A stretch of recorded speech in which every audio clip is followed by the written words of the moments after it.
I'd love to know, what was it like working with Jahi to establish a brotherly bond on set? Really cool. I love that dude. No, I love working with him. He's sick, and he's so talented. So it's like, I just felt like I had a great scene partner. Yeah, and we really like that brotherly dynamic. You'll see like play out a lot in the show. It was really fun playing with him. Yeah. How did you guys establish the relationship?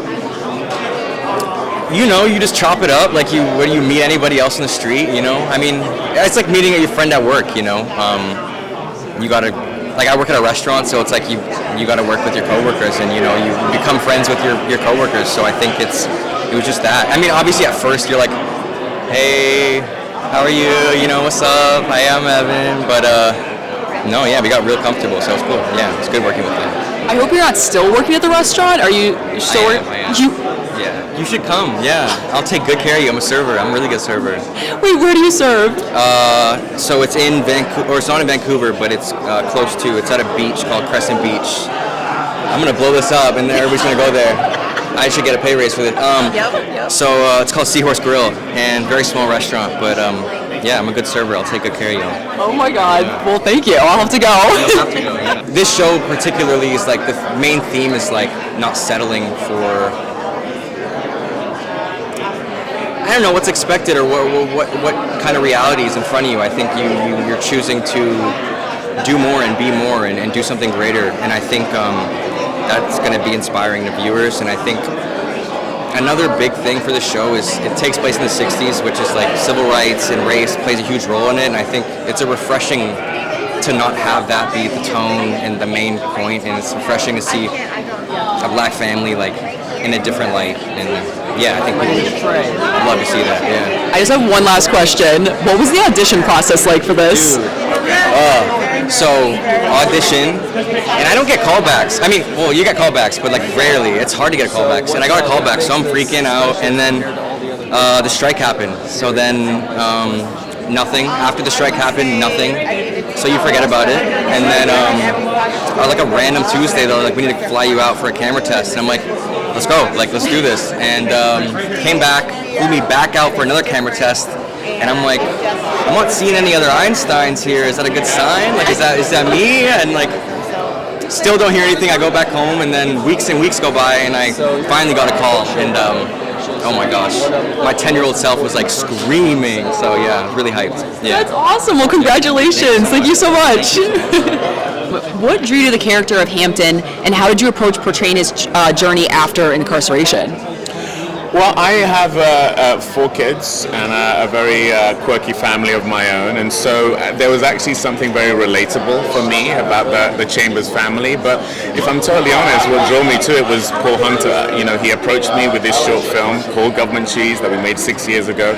I wanted to do it because I'd never read or seen anything quite like it. I never expected that we would get to spin it out into a TV show, but boy, am I glad we did. Wait, so you said 6 years ago? Yeah.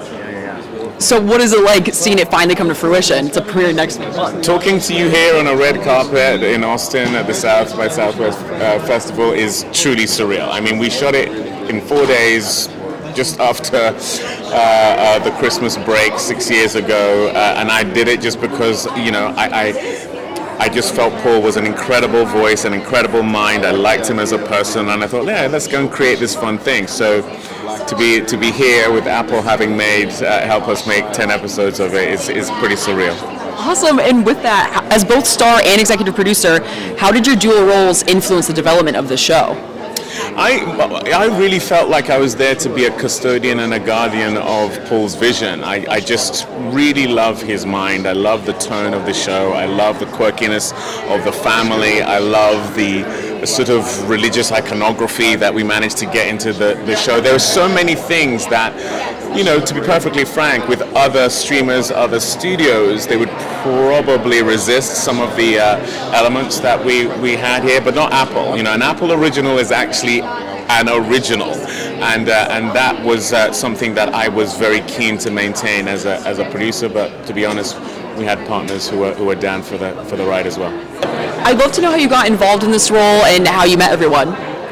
Well, you know, I just got a phone call, and my agent told me that Paul Hunter was having trouble finding people who were brave enough to go on screen with David Oyelowo. I mean, quite frankly, he's like a boxer that other boxers are ducking and running and hiding from. He's the boogeyman. He's a monster. He's a beast. Don't let the kind eyes fool you. The man's the babyface assassin. He's a killer. So, they were having trouble casting the role. And I was initially hesitant because it just wasn't enough time to prepare. Not to go on screen with him.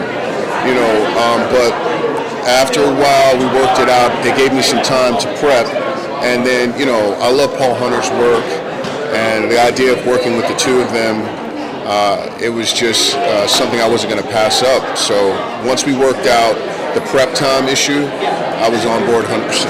Yeah, and though this show is set in the 60s, what are some elements that people can take away now that are particularly important in 2025?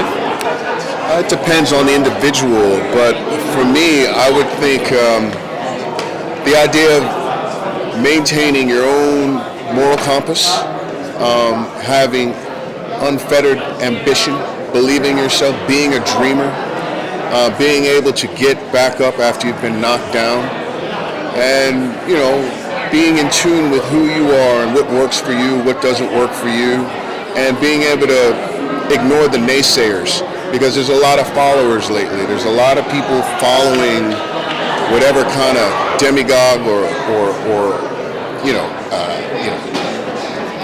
image of a leader or whatever kind of fad or trend might be happening.